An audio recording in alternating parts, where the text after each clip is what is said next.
अस्सलाम वालेकुम एवरीवन, मैं इम्तियाज और आप सभी देख रहे हैं A1 एजुकेशन 2.0 पर आप सभी का स्वागत करता हूं। अगर आप इस चैनल पर नए हैं तो चैनल को सब्सक्राइब और वीडियो को लाइक करना ना भूलें।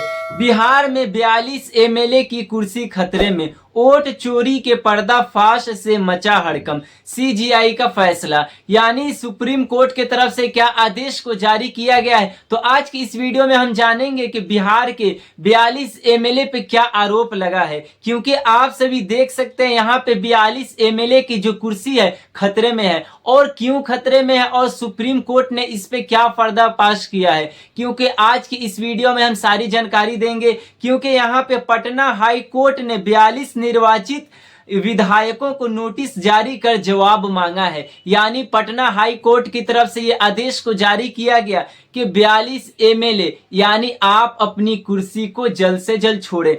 निर्वाचित यानी 42 निर्वाचित विधायकों पर यह आरोप लग रहा है। जैसे कि अब हम बताएंगे आरोप क्या है और क्यों उनके कुर्सी खतरे में है। क्योंकि 42 जो भी विधायक हैं उन सभी के कुर्सी खतरे में है, जो कि काफी ज्यादा संख्या होती है। और आरोप ये लगाया जा रहा है कि वोट खरीदने, देकर प्रभावित करने की आरोप। जैसे कि विधायकों पे ये आरोप लगाई जा रही है कि वो चुनाव के वक्त उन्होंने 1000 और 2000 में प्रति वोट को खरीदा है, जिसके कारण उनकी कुर्सी खतरे में है। जैसे कि यहाँ पे और कौन कौन से आरोप लगाए गए हैं, जैसे कि चुनावी हल्फनामे यानी एफिडेविट में गलत अधूरी जानकारी, यानी उनके चुनावी हल्फनामे यानी चुनावी एफिडेविट में उनकी गलत और अधूरी जानकारी होने का ये सारा आरोप लग रहा है। अब हम बात करेंगे तीसरा आरोप क्या है। जैसे कि तीसरा आरोप ये लगाया जा रहा है कि यहाँ पे संपत्ति और आपराधिक मामलों की जानकारी छुपाने का आरोप।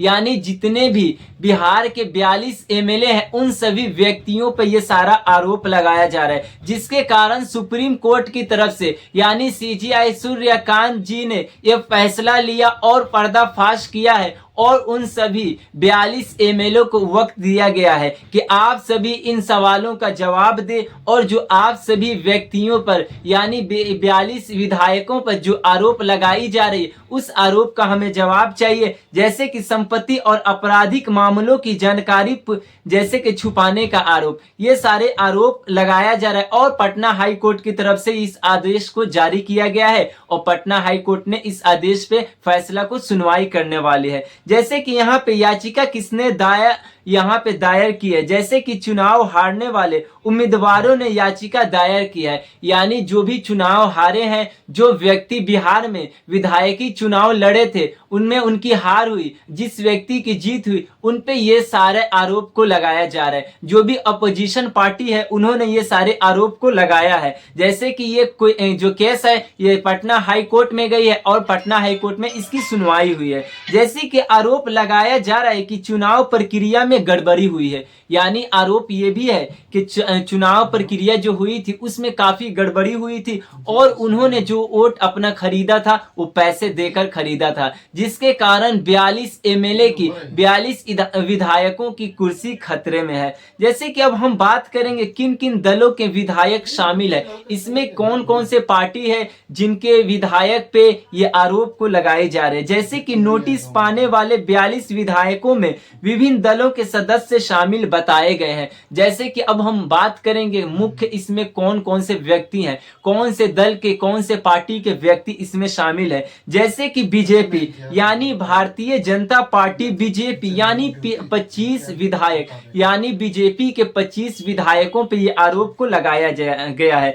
जैसे कि आरजेडी यानी राष्ट्रीय जनता दल यानी जो आरजेडी है उन 18 विधायकों पर यह आरोप को लगाया जा रहा है कि उन्होंने अपने पैसे से खरीदकर यानी वोट को खरीदा है और अपनी गलती को और अपने अपराध को छुपाने के लिए ये सारे आरोप को लगाया जा रहा है। अब हम बात करेंगे तीसरा पार्टी। जैसे कि तीसरे पार्टी यानी 7 विधायक जो तीसरे पार्टी से हैं उन 7 विधायकों पर ये आरोप लगाया जा रहा है कि जैसे कि जनता दल यूनाइटेड यानी जेडीयू पर भी यानी जेडीयू के 7 ऐसे विधायक हैं जिन पे ये सारे आरोप को थोपा जा रहा है और उन पे आरोप को लगाया जा रहा है। जैसे कि अब हम बात करेंगे चौथे पार्टी यानी इंडियन नेशनल कांग्रेस। जैसे कि कांग्रेस के विधायक एक व्यक्ति ऐसे है उन पे आरोप ये लगाई गई है। और जो अपोजिशन पार्टी है, जो अपोजिशन लीडर है बिहार के, जो भी एमएलए, उन्होंने ये सारे आरोप को सुप्रीम कोर्ट यानी पटना हाई कोर्ट में दर्ज कराया गया। और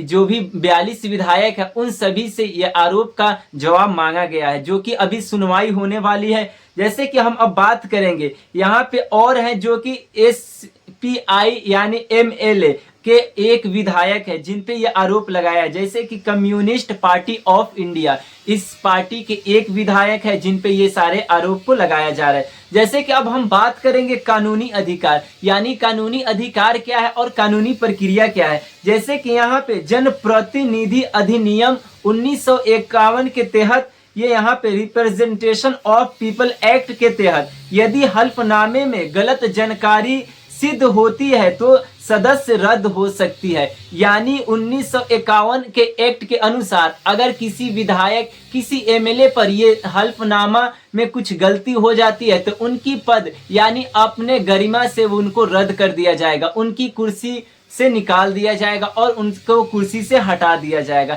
ये कि संविधान में लिखा गया है। अब हम बात करेंगे क्या चुनाव रद्द हो सकते हैं। जैसे कि बिहार में जो चुनाव हुए थे इसके अब क्या अंजाम निकलने वाले हैं, क्योंकि जो ये केस को सुनवाई हो रही है पटना हाई कोर्ट तक गई है। जैसे कि संभव है यदि अदालत पाती है कि चुनाव में गंभीर अनियमितता हुई है यानी परिणाम प्रभावित हुई है तो इसे फिर से रद्द कराई जा सकती है और फिर से ये चुनाव होने की संभावना है, जो कि अभी पटना हाई कोर्ट की तरफ से जो जवाब आएगा उसी फैसले के अकॉर्डिंग 42 एमएलए पर कार्रवाई की जाएगी। जैसे कि फिर से हो सके तो बिहार में एमएलए यानी विधायक की चुनाव कराई जाएगी। अब हम बात करेंगे अदालत पहले सबूतों की जांच करेगी, यानी जो अपोजिशन पार्टी है 42 एमएलए पर इन्होंने आरोप लगाया इन सारी चीजों का, इन सारे केसों का, तो उन सभी व्यक्तियों से इसके जवाब मांगे हैं जो कि अदालत में ये सारे जवाब पेश किए जाएंगे। उसके बाद पटना हाई कोर्ट की तरफ से सुनवाई की जाएगी। उसके बाद हो सके तो इन 42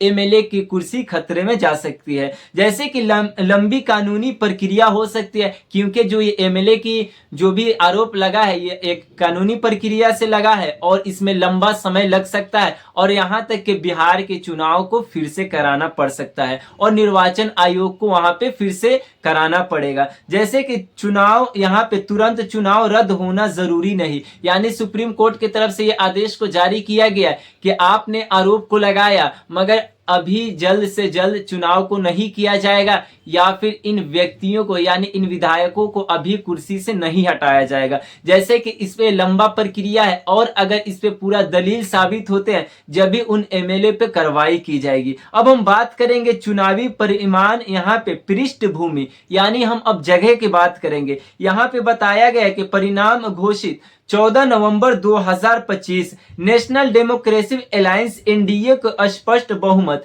यानी वहां पे एनडीए को स्पष्ट बहुमत से उनकी सरकार मिली। जैसे कि यहाँ पे बिहार में देख सकते हैं बीजेपी और जेडीयू के अधिक सीटें का लाभ है। जैसे कि वहां पे बिहार में जो सरकार है जेडीयू प्लस बीजेपी, यानी वहां पे गठबंधन की सरकार है जिससे वहां की बहुमत की सरकार है, दो व्यक्तियों की मिलकर पार्टी से बनाई गई है सरकार। अब हम बात करें बीजेपी और जेडीयू का अधिक सीटों का लाभ, जैसे कि आरजेडी और कांग्रेस के अपेक्षाकृत नुकसान, यानी जो आरजेडी और कांग्रेस के नेता हैं, जो भी वहां के विधायक थे, उन सभी व्यक्तियों को काफी इसका नुकसान हुआ है, क्योंकि जो बीजेपी हो गई और जेडीयू के वहां पे एमएलए पे ये सारे आरोप लगाए जा रहे हैं, ये पटना हाईकोर्ट तक चली गई है। जैसे कि अब हम जानेंगे विधायकों का जवाब दाखिल होगा, यानी अब जितने भी आरोप विधायकों पे लगा है उन सभी व्यक्तियों को हाईकोर्ट में जाकर अपने जवाब को देना होगा। अदालत सबूतों की जांच करेगी, यानी उनसे पुष्टिकरण करेगी कि इस पे आरोप लगा है क्या ये सही है या फिर गलत।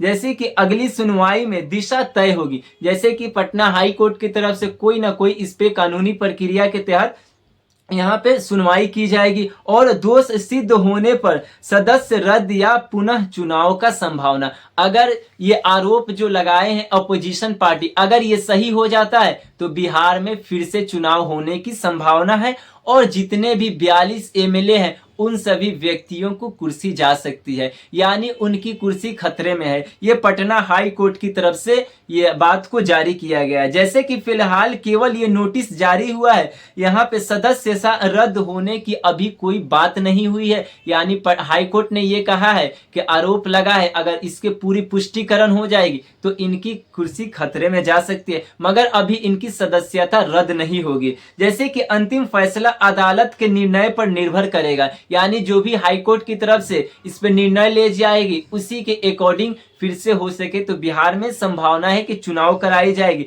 जैसे कि बिहार की राजनीतिक में स्थिति अभी अनिश्चित है, यानी बिहार में अभी काफी हड़कंप मची हुई है, जिसके कारण क्योंकि आप सभी देख सकते हैं 42 एमएलए एक ज्यादा संख्या होती है और 42 एमएलए पर ये सारे आरोप को लगाया गया है। और जो आरोप लगाए हैं वो अपोजिशन पार्टी जैसे कि आरजेडी हो गए और कांग्रेस के बड़े बड़े दिग्गज नेता ने इन सभी व्यक्तियों पर आरोप लगाया है, और ये सारे सबूत और दलील मिल जाएंगे, इसी अकॉर्डिंग सुप्रीम कोर्ट और पटना हाई कोर्ट इस पे काम करेगी। तो ये थी आज की काफी महत्वपूर्ण वीडियो। अगर कोई डाउट रह जाए तो जरूर कमेंट करके बताएं। धन्यवाद।